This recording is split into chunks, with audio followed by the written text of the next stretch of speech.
अपने पसंदीदा शो के फुल एपिसोड देखने के लिए अभी डाउनलोड करें दंगल प्ले ऐप।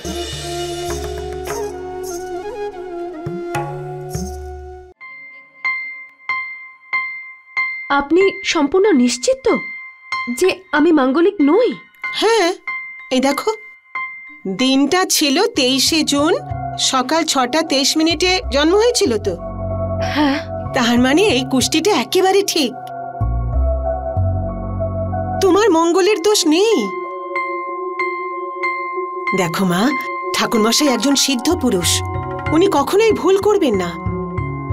এখানে সব পরিষ্কার লেখা আছে, তুমিও পড়তে পারো। তার মানে হলো এত বছর ধরে মা আমার বিয়ের ব্যাপারে অকারণে এত চিন্তা করছিল।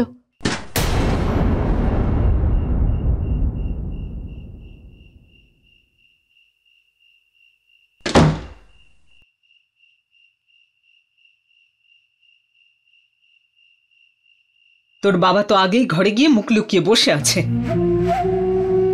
এখন তোরই ন্যাকামিও সহ্য করতে হবে। আরে এটুকু ভদ্রতাও কি নেই তোর মধ্যে যে 2 মিনিট ওদের সঙ্গে বসে কথা বল? তোর বোন আর জামাইবাবু এসেছে রে, কোনো শত্রু নয়। যদি তাদের পাশে বসতে তোর সম্মানে বাঁধে, তাহলে অন্তত হাতে হাতে কাজ করে উদ্ধার করা আমায়। বাড়িতে নাটক চলছে, নাটক। তোমার মা শুধু শুধুই চিন্তা করেছেন, বরং ঠাকুরমশাই তো এই কথা বললেন তোমার কুষ্টিতে কোনো রকম দোষ নেই। আন্টি, আজকে তো আপনি সত্যি খুব ভালো খবর শোনালেন। আচ্ছা মা, একটা কথা বলো তো, তোমার পুরনো কুষ্টিটা কে বানিয়েছিল? কারণ গ্রহ নক্ষত্র সম্পর্কে আমার যতটুকু ধারণা, সেক্ষেত্রে এত বড় ভুল হতে পারে না। কিন্তু আন্টি, যেই বানাক না কেন, মা এটা নিয়ে খুব চিন্তায় ছিলেন। আপনি আমার মায়ের চিন্তা আজ দূর করে দিলেন। Thank you very much.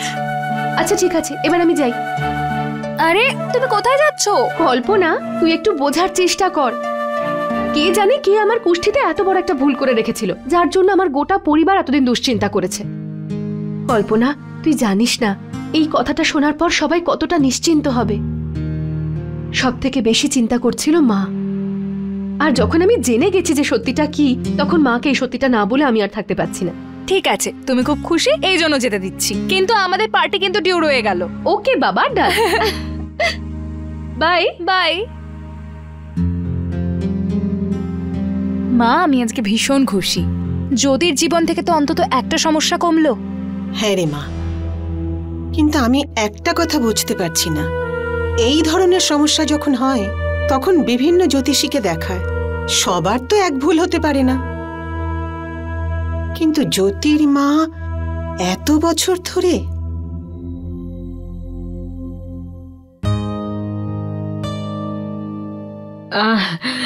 জল খাবার খুব বেশি বানাতে পারিনি, কারণ রাতের খাবার যদি না খেতে পারিস তো।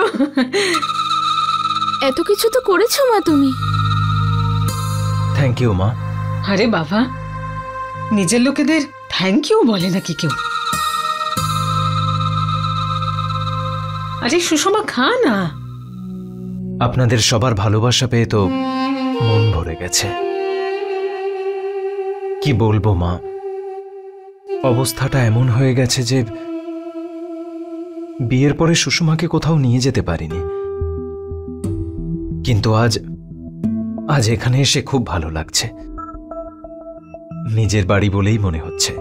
আরে এটা তো তোমার নিজেরই বাড়ি বাবা। সম্পর্ক একবার যদি জুড়ে যায় তো তা এত সহজে ভাঙে না। আমার আপন বলতে তো শুধু আপনারাই মা। আমার পরিবারে তো আর কেউ নেই, শুধু স্মৃতিই আছে। আমার মায়ের খুব ইচ্ছে ছিল নিজের বৌমাকে দেখার। বলতো যে ব্রজ, তুই একবার বিয়ে কর, তারপর দেখিস কিভাবে আমি তোর স্ত্রীকে রাজরানী করে রাখি।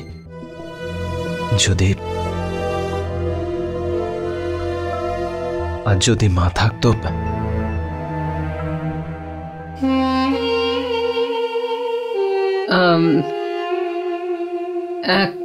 এক মিনিট বাবা, আমি এক্ষুনি আসছি।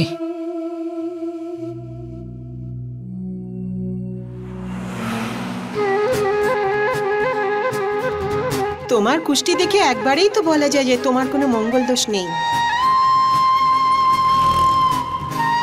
তার মানে এতগুলো বছর ধরে মা আমার বিয়ে নিয়ে অকারণেই চিন্তা করছিল।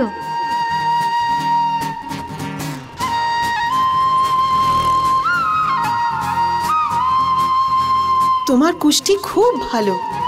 কে বলেছে তুমি মাঙ্গলিক? তোমার পুরনো কুষ্টি কে বানিয়েছিল? কারণ গ্রহ নক্ষত্র সম্পর্কে আমার যতটুকু ধারণা, সেক্ষেত্রে এত বড় ভুল হতে পারে না।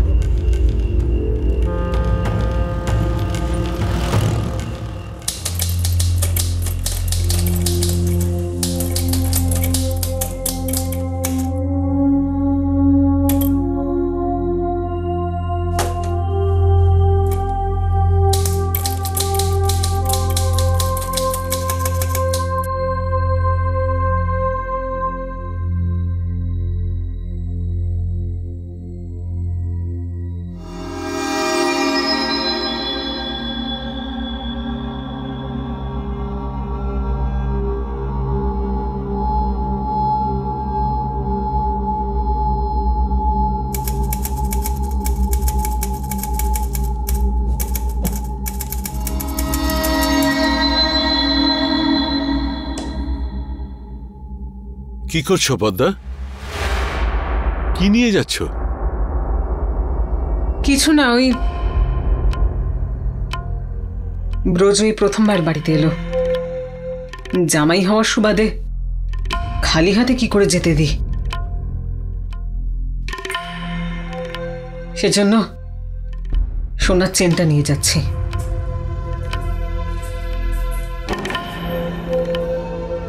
ওই হাতে কি? ওই আমার মা যে হারটা দিয়েছিল নাতনির বিয়ের জন্য, ওটাই। জ্যোতির বিয়েতে দেওয়ার জন্যে? কাকে দিতে যাচ্ছ তুমি? হ্যাঁ জানি, সেটা জ্যোতির বিয়ের জন্য। কারণ বড় মেয়ে হওয়ার সুবাদে ওর বিয়ে আগে হওয়া উচিত, কিন্তু সুষমার আগে হয়েছে। তো আমি ভাবলাম যে সুষমাকে দিয়ে দিই এটা। প্রথমবার বাপের বাড়িতে এসেছেও, সেটাও নিজের জন্মদিনে। একজন মা হওয়ার সুবাদে আমার কিছু দায়িত্ব থাকে যে ওর জন্য আমি কিছু করি। চিরকাল দেখে আসছি তোমার এই মায়ের দায়িত্ব। তুমি ভালোই পালন করছো মায়ের দায়িত্ব। না পদ্মা, জ্যোতির এই হার তোমাকে ছিনিয়ে নিতে দেব না। হ্যাঁ, সব অধিকার তো জ্যোতির, তাই না? আমি তোমার সঙ্গে কোনো তর্ক করতে চাই না, কিন্তু এই নেকলেস আমি তোমাকে নিয়ে যেতে দেব না পদ্মা। ছাড়ো, ছাড়ো। যেদিন থেকে এই বাড়িতে আমার বিয়ে হয়েছে, সেদিন থেকে সবার কথা শুনে মাথা নিচু রেখে চলেছি। প্রথমে শাশুড়ির কথা শোনো, তারপর তোমার, আর তারপর নিজের মেয়ের হুকুম মতো চলো। কিন্তু এটার জন্য আমি কারোর কথা মানবো না, কারোর কথা শুনবো না।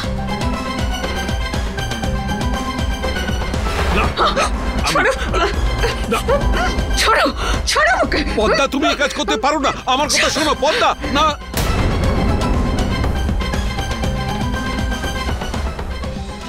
फुल एपिसोड देखने के लिए अभी डाउनलोड करें दंगल प्ले ऐप।